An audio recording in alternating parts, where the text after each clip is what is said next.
మనుషులలో మార్పు అనేది చాలా సహజం. ఎలా మారాలి అన్నది వివేకం చెప్తుంది. ఎప్పుడు మారాలి అన్నది అనుభవం చెప్తుంది. అసలు ఎందుకు మారాలి అన్నది అవసరం చెప్తుంది. కుదిరితే ఒకరి సంతోషానికి కారణం కావాలి కానీ, ఒకరి కన్నీళ్లకు కారణంగా మారకు. ఎందుకంటే అది ఎప్పుడైనా తిరిగి నిన్ను కన్నీరు పెట్టిస్తుంది. అబద్ధమెప్పుడు మరిన్ని అబద్ధాలను తోడు కోరుకుంటుంది. ఎందుకంటే దానికి భయం ఎక్కువ. నిజమెప్పుడు ఒంటరిగానే ప్రయాణం చేస్తుంది. ఎందుకంటే దానికి ధైర్యం ఎక్కువ. పక్కవాళ్ళు పొరపాట్లు చేసినా కూడా వాళ్ళని పొగిడితేనే నేను సుఖంగా బతకగలను అని అంటే, అటువంటి సుఖం కంటే కఠినమైన కష్టాల్లో బ్రతకటానికి నేను సిద్ధంగా ఉంటా.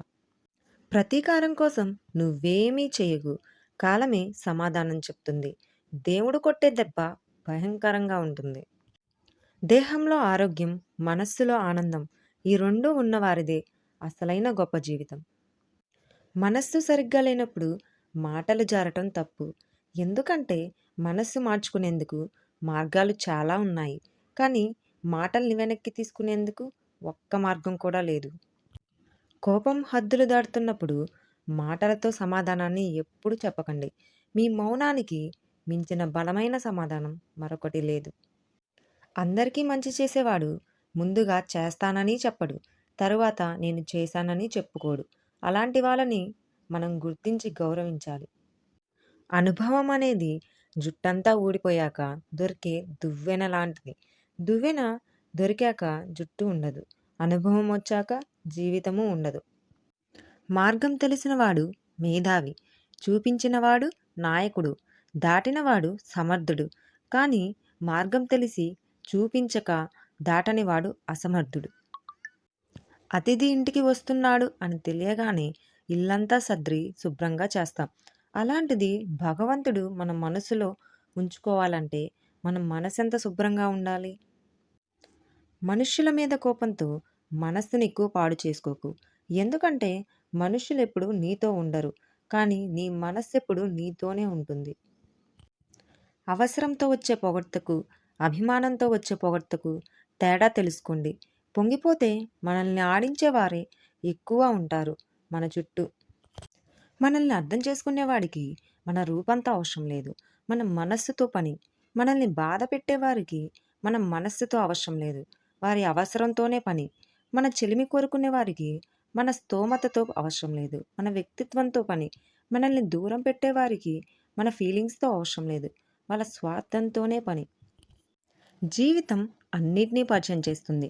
తిని ఖాళీగా కూర్చునే రోజులను, తినటానికి టైం దొరకని రోజులను, నిద్ర పట్టని రాత్రులను, నిద్రలేని రాత్రులను, ఘోరమైన ఓటమిని, ఘనమైన గెలుపుని, ఆకాశానికెత్తే అభిమానాన్ని, పాతాళానికి తొక్కే మోసాన్ని, బాధల్లో తోడుగా ఉండే బంధాన్ని, బాధించే బంధువులని, కావాల్సిందంతా జీవితం మనకు చూపిస్తుంది. ప్రార్థన చేస్తున్నప్పుడు దేవుడు వింటాడనే నమ్మకం నిందలు వేస్తున్నప్పుడు ఉండదు. పుణ్యకారం చేస్తే దేవుడు చూస్తాడన్న నమ్మకం పాపం చేస్తున్నప్పుడు ఉండదు. ధ్యానం చేస్తే దేవుడు సంతోషిస్తాడన్న నమ్మకం దొంగతనం చేసేటప్పుడు ఉండదు. ప్రేమలో దేవుడు ఉన్నాడనే నమ్మకంతో ఇన్ని ఉన్న మనుషుల్ని ద్వేషించటం, ఇన్ని అసమానతలను తనని తానే మార్చుకోలేకపోవటం దారుణం. ఎవరిని తగ్గించి మాట్లాడకూడదు. ఎవరిని బాధించకూడదు. ఇవాళ నువ్వు శక్తివంతంగా ఉండొచ్చు. కానీ కాలం నీకన్నా శక్తివంతమైనది గుర్తుపెట్టుకో. ఒక చెట్టు నుండి 1,00,000 అగ్గిపుల్లలు తయారు కావచ్చు. కానీ 1,00,000 చెట్లను ఒక్క అగ్గిపుల్ల బూడిద చేస్తుంది. కాబట్టి మంచితనంతో ఉండు. మంచి మనస్సుతో ఆలోచించు. ఎవరైనా ఏదైనా చెబితే ఫస్ట్ పూర్తిగా వినాలి. వెంటనే తొందరపడకుండా నిదానంగా ఆలోచించాలి. ఆ తరువాత అందులో సత్యమెంతో అసత్యమెంతో గ్రహించి అప్పుడు ఏ నిర్ణయమైనా తీసుకోవాలి. తొందరపాటు నిర్ణయాలు ఎడబాటుని మిగులుస్తాయి, దూరాన్ని పెంచుతాయి. కానీ మనసుని ప్రశాంతంగా ఉండనివ్వవు. తమకు నచ్చినట్లు తాము ఉంటాం అని చెప్పుకునేవారు అందరూ అలాగే అని ఎందుకు అనుకోరు? చిన్న చిన్న లోపాల గురించి చెప్తేనే అగ్గి మీద గుగ్గిలంలా అవుతారు. నేనింతే, మారను అని చెప్తారు. కానీ ఎదుటివారు మాత్రం వీరికి తగ్గట్టుగా అనుకూలంగా మారాలి అని అనుకుంటారు. అదేం విచిత్రమో మరి. వారికొక రూల్, ఎదుటి వారికి ఒక రూల్. నువ్వు బాగున్నప్పుడు పువ్వులాంటి మాటలు విసిరిన వారే నువ్వు బాగోలేనప్పుడు రాళ్ళలాంటి కఠినమైన మాటలను విసురుతారు. అందుకే నువ్వు బాగోలేనప్పుడు ఎలా ఉన్నావో బాగున్నప్పుడు కూడా అలాగే ఉండు.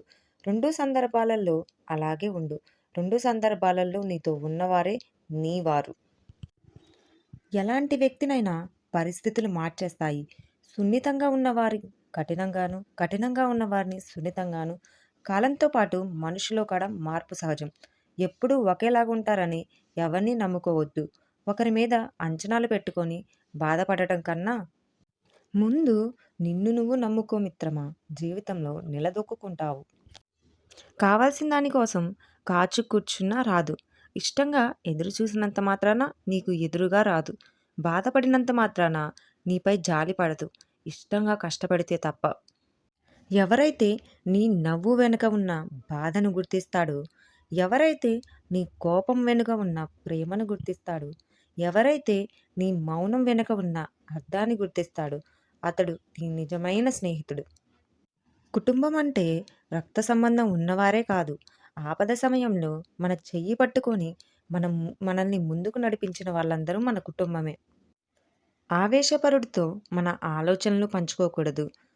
అసూయాపరుడితో మన అభివృద్ధిని చెప్పుకోకూడదు. జీవితం కూడా క్రికెట్ లాంటిదే. చుట్టూ మన వాళ్ళే. కానీ ఎప్పుడు ఔట్ అవుతారా అని చూస్తూ ఉంటారు. కనుక చిక్కకుండా ఆడటమే జీవితం. ఎప్పుడూ ధైర్యంగా ఉండటానికి ప్రయత్నించు.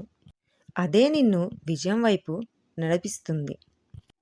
ఈ ప్రపంచంలో 90% ప్రజలు మరొకరి దగ్గర వాళ్ళ మంచితనాన్ని చెప్పుకోవటం కోసం మూడో వ్యక్తి గురించి చెడుగా మాట్లాడతారు.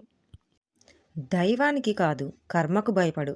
దైవం క్షమించిన కర్మ అనుభవించక తప్పదు. డబ్బుతో చేసేది మాత్రమే ఎప్పుడూ సహాయం కాదు. మనస్సుండాలే కానీ మంచి మాటలతో కూడా ఎంతోమందిని సహాయపడొచ్చు. ఒకరు చేసిన సహాయాన్ని మర్చిపోకు. ఒకరు చేసిన నమ్మక ద్రోహాన్ని కూడా మర్చిపోకు. ఏదో ఒకరోజు ఎవరి రుణాన్ని వాళ్ళకి తిరిగిచ్చేయాలి కదా. జీవితంలో ఎవరు ఎంత విర్రవీగినా సమయం అనేది మాత్రం ఎప్పుడూ తప్పక గుణపాఠం నేర్పిస్తుంది. మన ప్రాణమే మనల్ని ఏదో ఒక రోజు వదిలేస్తుంది. మనుషులు వదిలేయటంలో వింతేముంది? పరిస్థితులతో పోల్చుకోవటం, పగిలిన అద్దంలో ముఖం చూసుకోవటం లాంటిది. ఈ 2 నిన్ను బాధ పెడుతూనే ఉంటాయి. ఈ వీడియోలోని మంచి మంచి కోట్స్ మీకు ఇంట్రెస్టింగ్ అనిపిస్తే ఇలాంటి మరిన్ని కోట్స్ కోసం ఈ ఛానల్ని సబ్స్క్రైబ్ చేయండి. లైక్ చేయటం మర్చిపోకండి.